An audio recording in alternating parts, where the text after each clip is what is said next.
Bonjour tout le monde, ici Mélissa. Bienvenue à ce jour 12 du calendrier de l'Avent de Migraine Québec. Ce matin, j'ai un ami avec moi.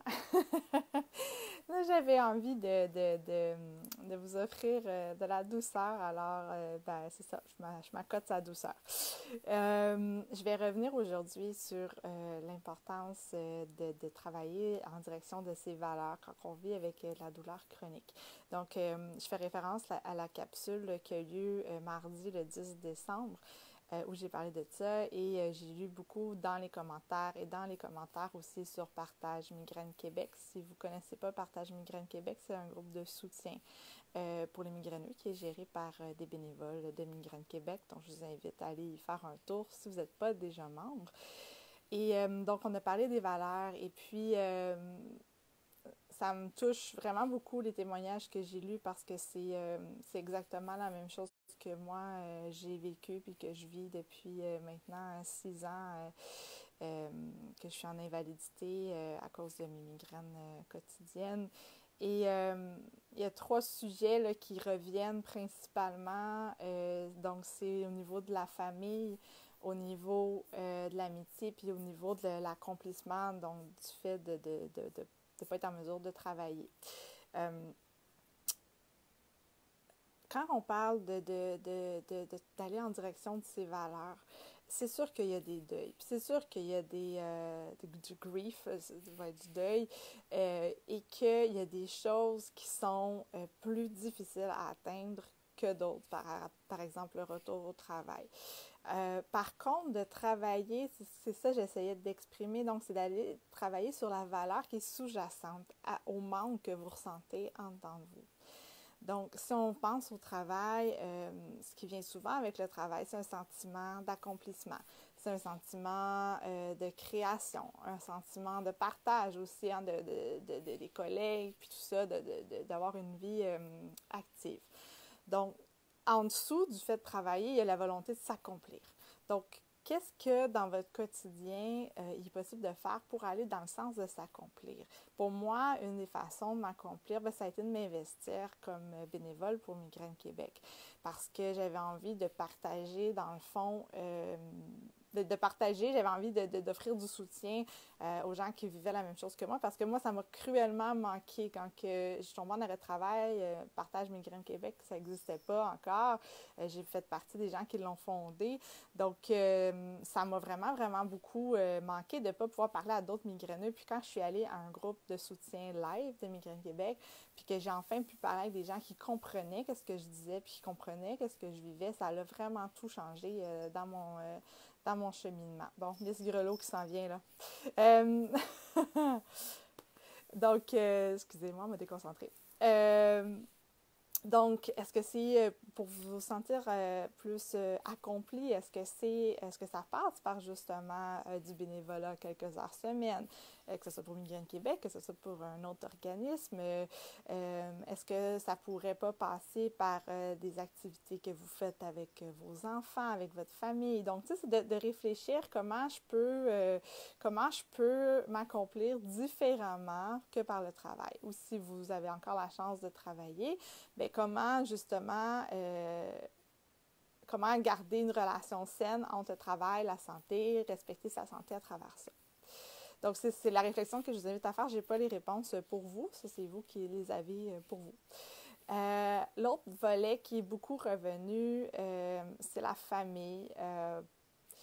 Bon, là, ça se peut que je redevienne émotive parce que c'est quelque chose qui est très difficile pour moi. Je l'ai partagé l'autre jour. Moi, j'ai dû faire le deuil d'un deuxième enfant, à tout le moins un enfant rapproché du premier. Mon grand, il a 7 ans maintenant. Et puis, je ne sais pas si je vais pouvoir avoir la chance d'en avoir un deuxième.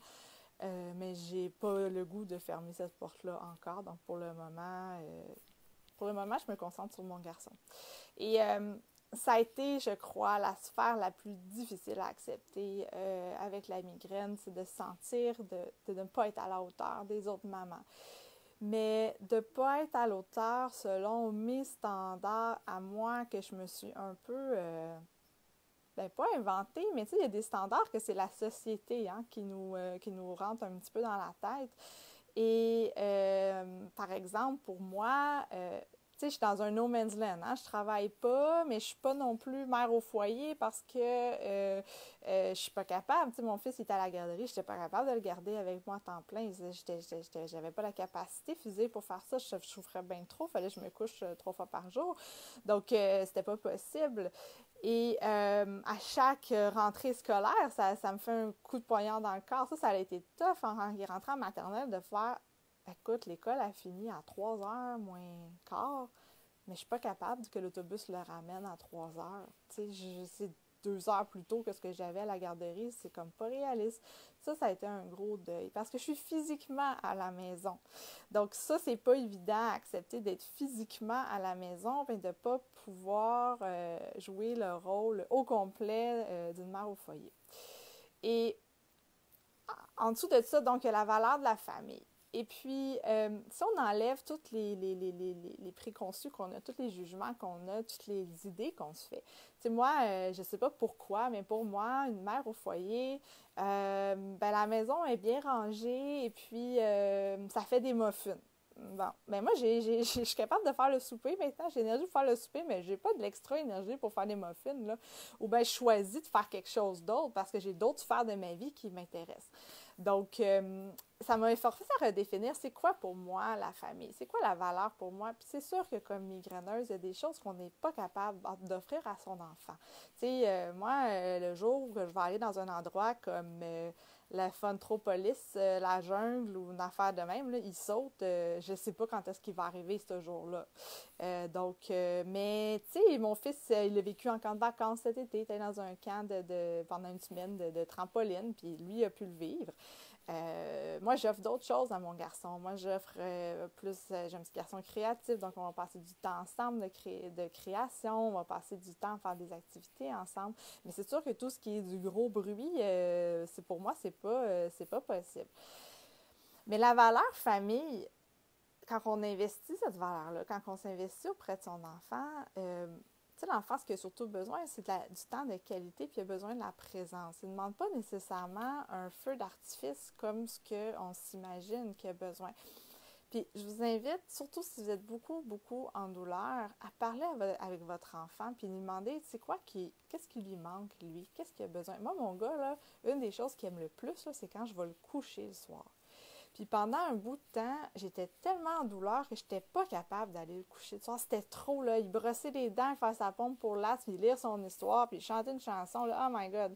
J'avais plus de jus à 8 heures pour faire ça. Puis il me réclamait tellement tout le temps, puis ça me faisait tellement mal au cœur de dire non, maman est trop fatiguée pour aller se coucher, tu sais, ce qui est trop de phrases, mais c'était vraiment ça. Puis, à un moment donné, je dis, OK, non, c'est là-dessus que je vais travailler. Je vais travailler sur cet aspect-là pour être capable de lui offrir ça parce que c'est un petit moment qui fait vraiment du bien puis qui nous rapproche. Hein? On est collés, je le flatte, tu sais. Donc, maintenant, c'est quelque chose qui est beaucoup plus souvent. Même quand j'ai mal, je vais aller le coucher. Puis, des fois, quand j'ai trop mal, ce que je vais faire, c'est que je laisse mon chum faire les dents, la pompe, puis tout le kit, le mettre en pyjama. Puis moi, je vais juste le flatter. Je dis, pas d'histoire, puis je fais juste le flatter. Puis des fois, je reste là jusqu'à temps qu'il s'endorme, puis je me colle dessus, puis je suis bien, tu sais. Mais ça, pour lui, c'est beaucoup, tu sais. Donc non, c'est pas aller à Walt Disney, mais au quotidien, ça fait une grande différence pour mon garçon. Fait que, tu sais, demandez à vos enfants, qu'est-ce qu'il a le goût de faire votre enfant avec vous, tu sais. Puis essayez de voir avec lui, les enfants ils ont une plus grande sagesse que nous, sont plus à l'écoute que nous.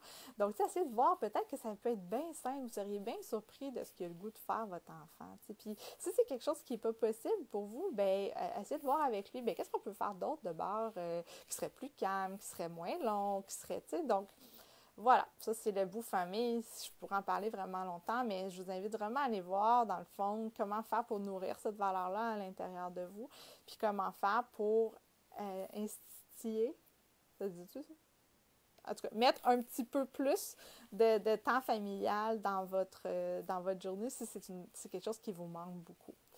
Et la dernière sphère que je vais parler, parce que la vidéo va s'éterniser beaucoup ce matin, c'est l'amitié. Donc ça, je sais que c'est super difficile, l'amitié, la famille, les rassemblements, c'est des gros moments. Noël s'en vient, c'en est c'est un gros chunk là, pour nous. Et puis, je sais ce que c'est de pas vouloir décevoir. Je sais ce que c'est d'avoir l'impression de dire toujours non, puis de dire, ben non, mais là, je peux pas. Puis, tu sais, moi, je planifie mes activités. Je fais pas plus qu'une activité par fin de semaine parce que sinon, parce qu'il faut que je me remette, faut que je me prépare la veille, puis il faut que je me remette le lendemain. Fait que ça fait que les amis, il y a so much fin de semaine dans une année que t'as, là, quand tu rajoutes les fêtes de ci, puis de ça. Fait que oui, des fois, ça peut prendre 2-3 mois avant que je réussisse à revoir mon ami. Puis ça se peut que ce jour-là, je l'annule. Ben oui, ça fait partie de la game, ça fait partie de la réalité. Mais c'est une sphère qui vaut la peine d'investir. Tu sais, si les vrais amis vont vous suivre, puis ils vont vous comprendre, puis moi, mes amis m'enlèvent souvent de la pression, en fait, puis tu sais, j'ai des amis là, qui m'ont vraiment aidé dans les périodes les plus difficiles où même, tu sais, c'est eux qui me suggéraient, ben gars, au lieu d'aller au restaurant, on va aller chercher des sushis, puis on va manger chez vous en pyjama, puis c'était super cool, tu sais. Donc, la même chose pour la famille, tu sais, moi j'ai mis mes limites, j'ai dit ça, tu sais, j'ai dit, s'il vous plaît, quand on se rassemble, mettez pas du parfum parce que c'est mon plus gros déclencheur. Fait que si vous voulez augmenter mes chances de survie, aidez-moi. Mais c'est pas facile à faire au début, mais une fois que tu le fais, puis une fois que les gens sont habitués que pendant une réunion, quand il y a trop de monde, moi je m'en vais m'isoler, je m'en vais méditer ou je m'en vais marcher, j'ai besoin de faire un shutdown à un moment donné, une petite bouffée de silence. Bien là, maintenant, tout le monde le sait que je vais faire ça, puis il n'y a plus personne qui se surprend. Mais oui, au début, il a fallu que j'en parle, mais c'était ça où j'étais absente de tous les rassemblements.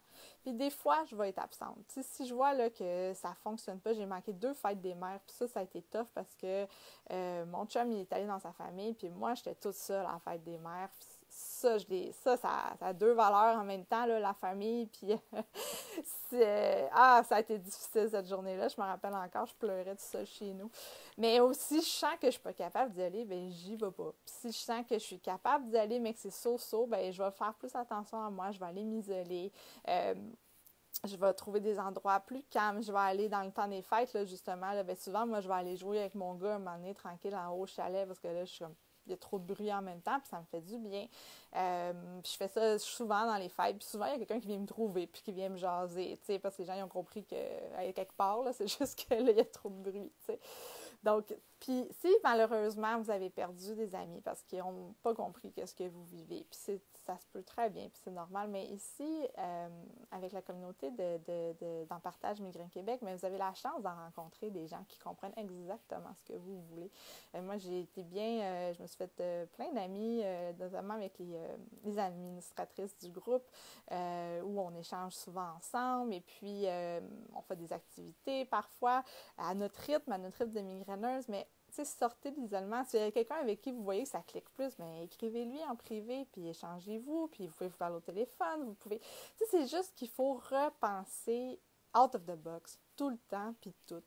Donc, c'est soit que on fait une croix sur tout ce qui est important dans notre vie, ou sinon, l'autre façon, ben, c'est comment je fais pour mettre un peu plus de ça dans mon quotidien avec mes capacités actuelles.